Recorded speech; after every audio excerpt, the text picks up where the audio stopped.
Здравствуйте все! Добро пожаловать на канал Магия Песка. Мои дорогие зрители, с вами как всегда ваша Ольга. Всех вас сердечно благодарю за то, что вы со мной зашли на мой канал, смотрите это видео, за вашу невероятную и теплую поддержку в комментариях, лайками, за вашу помощь, мои хорошие. Земной вам поклон!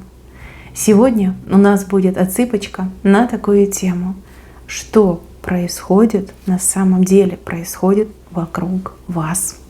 Загадайте, пожалуйста, на себя. Давайте вместе посмотрим. Я прошу высшие силы ответить на ваши вопросы и послать для вас только самую важную, нужную и полезную информацию.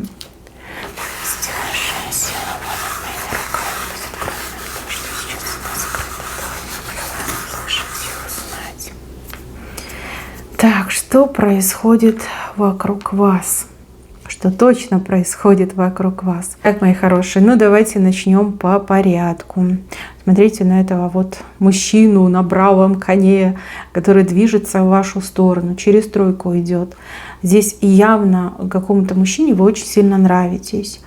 Нравитесь, симпатично, либо мужчина уже в вас влюблен. Через тройку идет. Скорее всего, будет кого-то просить, чтобы к вам подвели и с вами познакомили. Ну, либо чтобы вас куда-то пригласили, куда придет он, чтобы там в такой вот отвлеченной атмосфере произошло ваше знакомство. Человек настолько теряется в вашем присутствии. Несколько попыток было уже у него с вами познакомиться. Вот он подходил, либо на полпути сходил, либо подходил, покрутился и ушел. Да? Так и не смог слово вымолвить. Очень вы нравитесь, очень тянет. Прям душа в вашу сторону развернулась, прям вывернулась даже в вашу сторону. Но что-то есть в вас такое, то ли строгое, то ли сдержанное, что его отпугивает. Будет просить кого-то, чтобы подвели, познакомили, да, организовали вам и встречу, и знакомство. Вот. Иначе боится страшно. Что-то прям язык к небу приклеивается, робеет, потеет, трясти его начинает в вашем присутствии. Но с правой стороны идет. Человек неплохой, знакомство неплохое получится. Но я так понимаю, что сложно все будет развиваться. Он в таком состоянии, но он и двух слов не свяжет. При всем его желании с вами общаться, узнавать вас лучше, он и двух слов не сможет связать. Ох, да, вам даже его жалко, возможно, станет. Посмотрите, скажете, больной что ли какой-то. Ну, не больной, он влюбленный. Он влюбленный, и вы такая женщина невероятная. Такое впечатление на него производите. Но вот явно будет знакомство. У кого-то, кстати, прям в самые ближайшие дни вас кто-то будет знакомить. Либо у кого-то в гостях вы будете знакомиться. Мужчина неплохой. Так, и еще вокруг вас кошачий след. Кошачий след.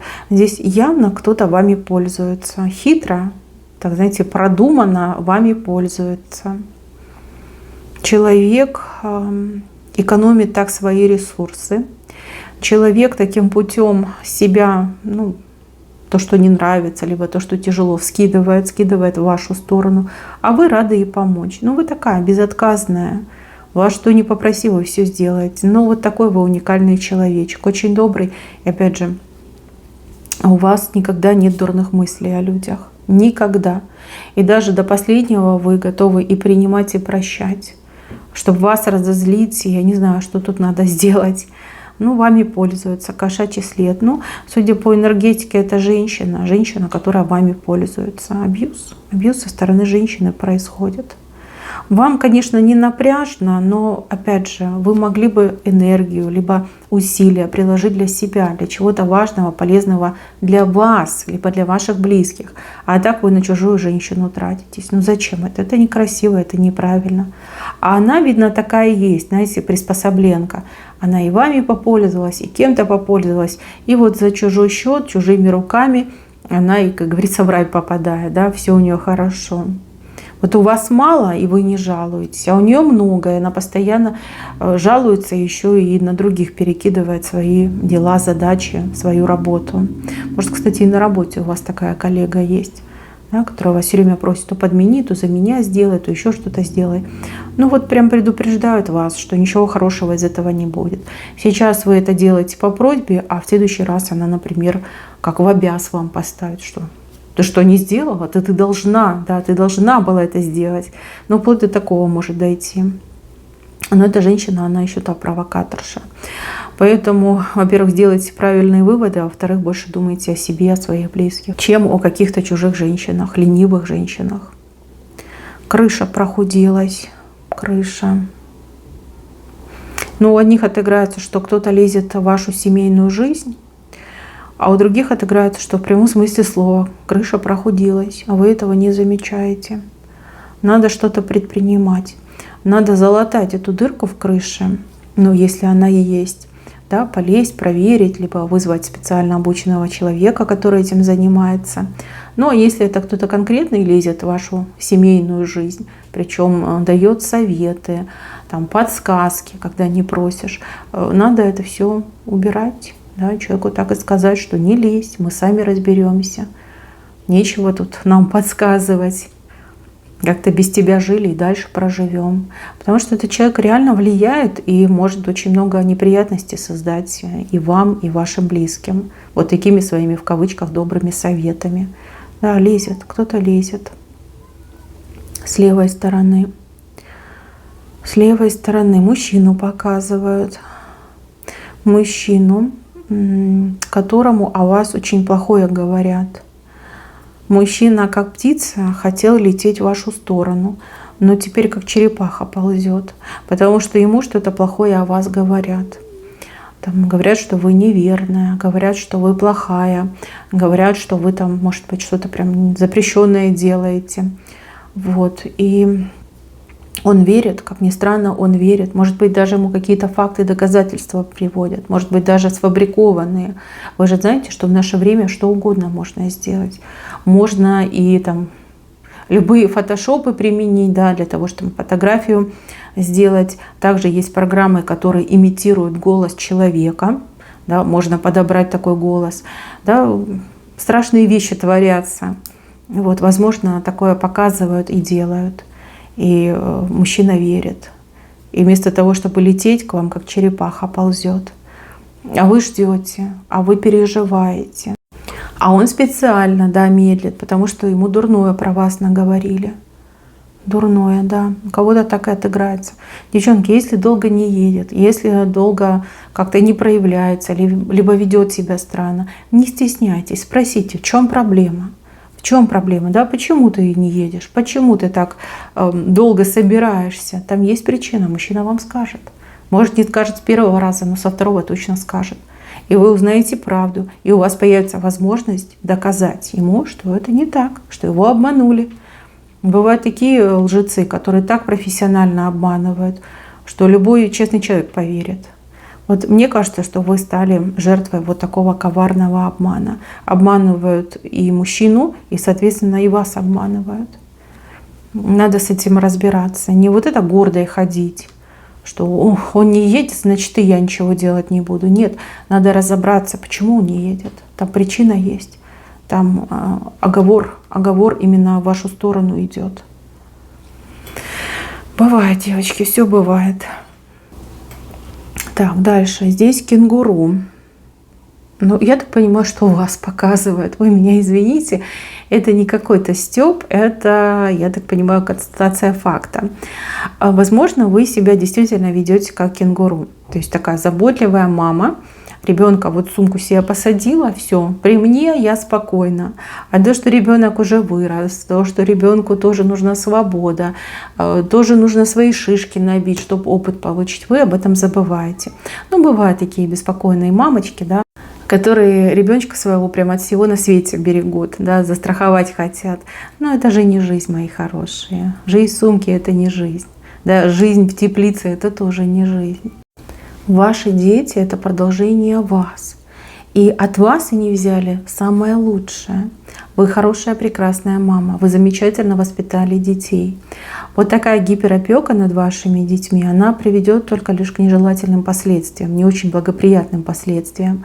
Дети начнут от вас втихую что-то делать, хранить секреты, да, вот стремиться к этой свободе. Знаете ведь, да, дети, которых прям очень сильно опекают, они всегда стремятся вырваться и очень много ошибок делают. А дети, которые вот так, мама родила, да, иди, сам себе пропитание ищи, либо живи, как знаешь, они всегда стремятся к семейным ценностям, к семейному теплу. Это не значит, что вы должны детей своих от себя отстранить. Нет, вы детям давайте больше свободы. Но опять же, контролируйте. Но контролируйте так, чтобы ваш ребенок этого не видел. Либо чтобы это не было какой-то драмой. Да, ваш контроль не был бы наказанием для ребенка.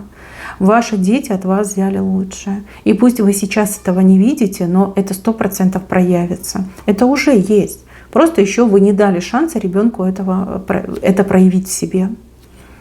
Гиперопека.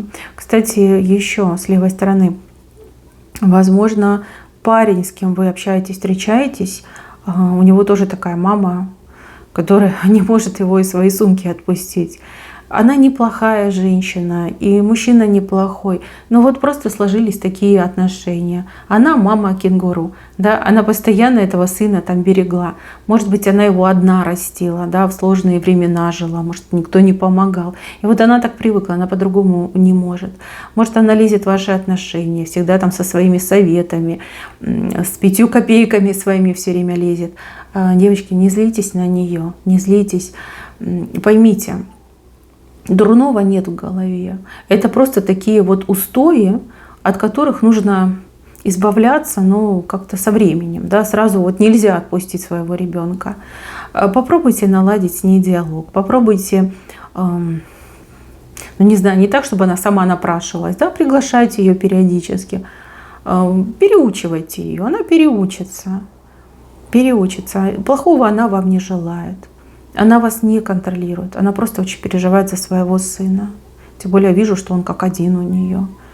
Один, либо, может, в детстве очень сильно болел, и она очень боялась его потерять. И вот такое материнское сильное чувство пошло. Там и страх, и любовь, все вместе намешалось. И вот она, мальчику там уже, да, 30 лет, а она все за ним горшки выносит, все переживает. Но она хорошая, просто очень заботливая, и своей жизни у нее нет. Посвятила свою жизнь ребенку. Так, мосты. Один мост рушится, другой создается. Знаете, идет такая ситуация в вашей жизни, когда те, с кем вы общаетесь, и те, с кем вы дружите, будут проходить проверку. И вот вижу, что даже до события уже один из мостов рушится. То есть кто-то из тех, кого вы считаете своими друзьями, на самом деле по факту вам и не друг. Здесь либо какая-то выгода была, либо человек вами как прикрывался, может быть, либо что-то от вас узнавал, получал, да, тянул что-то от вас. А этот мост, он несостоятельный, он рухнет. Зато человек, с кем вы как-то поверхностно общались, да, ну там не сильно доверительно, вот там как раз-таки очень надежный мост появится. То есть одного друга вы вычеркните, то есть поймете, что ни друг, ни подруга. Зато тот, на кого не думали, станет вам очень хорошим и добрым другом, либо подругой.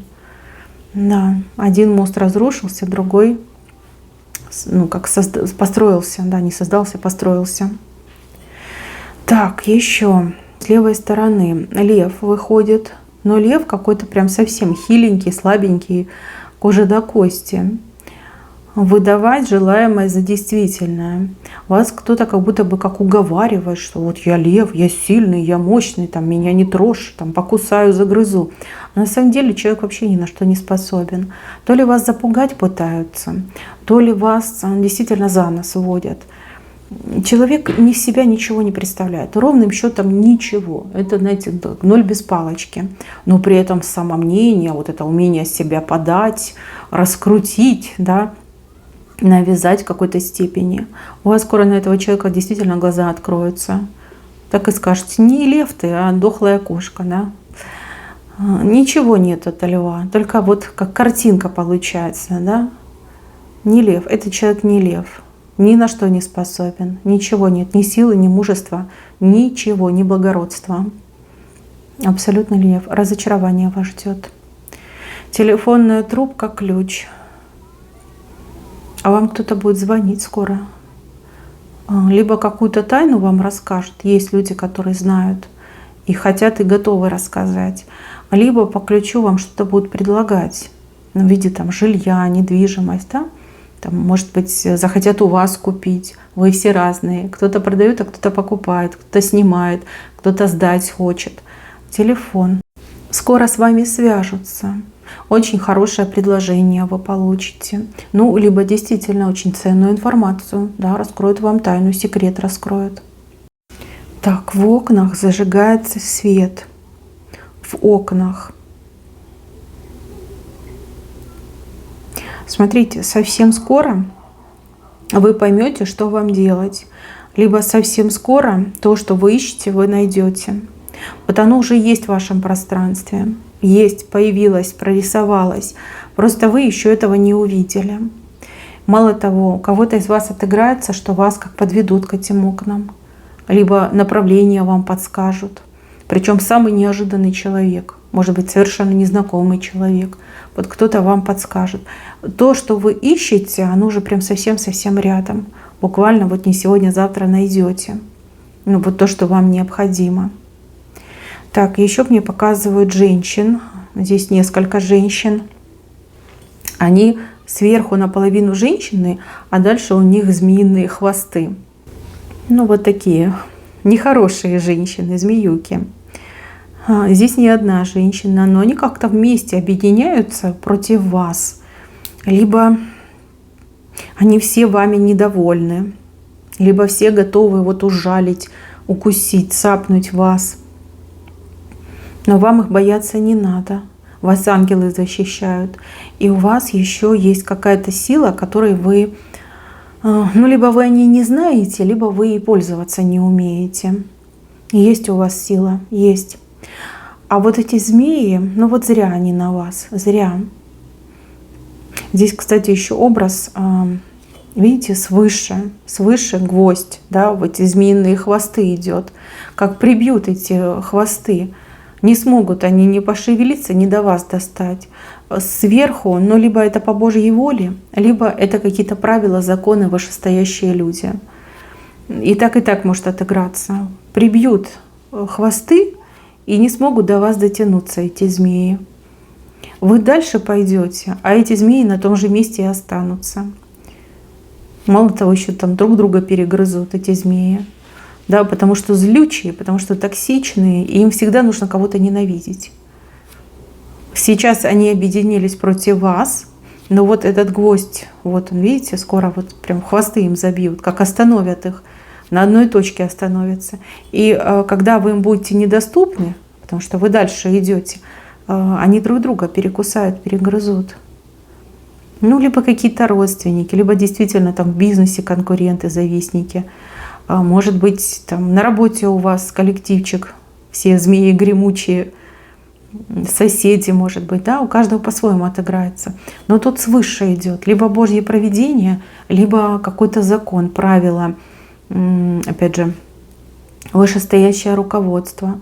Ох, им не поздоровится, вам даже в какой-то момент будет их жаль. Но вы их не жалеете, они сами себе такую судьбу выбрали. Звезда. Звезда. Да. Звезда — это мечта, это желание. С левой стороны. В то, во что вы менее всего верите, ближе всего к вам и находится.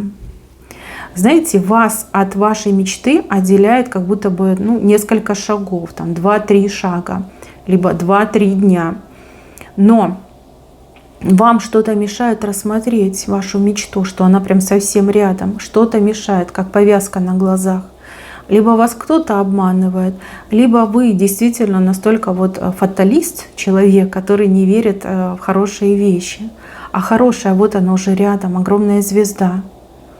Какая-то ваша мечта исполнится.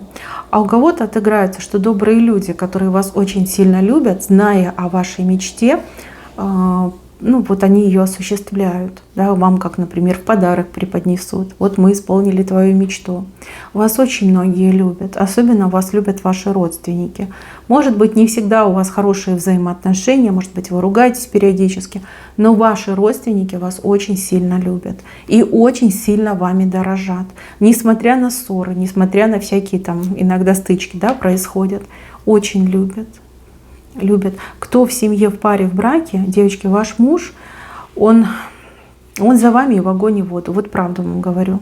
И в огонь и в воду. Хоть он там не сильно проявляется, может быть, там не всегда и там слово доброе от него услышишь, но он вас очень любит. Просто он такой человек. Ну, либо в силу привычки уже так случилось, но он вас очень любит. И чем дольше вы вместе живете, тем сильнее он вас любит. Ну, а про других я вообще не говорю. Там дети, внуки, ваши там братья, сестры вас очень сильно любят и очень вами дорожат. Опять же, не судите по тому, что происходит между вами. Ваша любовь, кстати, взаимная, она гораздо глубже, чем вот эти поверхностные дрязги, которые между вами периодически происходят. Так, право, с правой стороны. Но с правой стороны здесь очень интересный поворот событий, которые уже, знаете, как события разворачиваются в вашу сторону. А раньше как-то от вас все было отвернуто, теперь все поворачивается в вашу сторону. Раньше вы зачем-то бегали, хотели чего-то добиться, получить, а теперь за вами вот все летит, в вашу сторону летит. Ну, допустим, вы хотели работу хорошую, да, бегали, искали, там резюме везде рассылали, и тишина. А теперь о вас вспомнят все эти работодатели и начнут вас там разыскивать, приходите, мы вас там нанимаем, пожалуйста, там чуть ли не с завтрашнего дня выходите. То же самое, вы хотели что-то получить, да, чего-то добиться, и везде все двери были закрыты. А теперь прям вас вызывают, просят, вот придите, получите, вот придите, вам готово. Прям почувствуете, что события разворачиваются. Смотрите, у одних это данность, то есть вы там где-то недополучили, упустили, теперь пришло ваше время получать. А у других, возможно, даже вам кто-то это все устроил, там, негативно вас навел, вы, возможно, чистку сделали, молитвы хорошие почитали, да? Может быть, вы к специалисту обратились, вас вот этот негатив весь сняли и вернули вам то, чего вы были лишены, дали вы то, что у вас в свое время вот стащили, украли. В общем, вам будет очень интересно наблюдать, как теперь вам дают, теперь за вами бегают, теперь вас упрашивают, а вы, как принимающая сторона, да, еще перебирать будете, но имеете право. А здесь у меня женщина, мужчина будет провожать как на работу, либо на службу. Куда-то вы его будете и собирать, и провожать. Муж, сын. Он вам не говорит о чем-то хорошем, что он уже знает. Ну, например, получил назначение, получил предложение, договор подписал, что-то уже произошло, а он вам пока не говорит, но совсем скоро скажет. Вас это очень обрадует. И вы его собираете, и он идет, и карьеру делает, и деньги зарабатывает, и живете вы неплохо. И ему рады, и скандалов у вас меньше, и все у вас налаживается. Так, мои милые.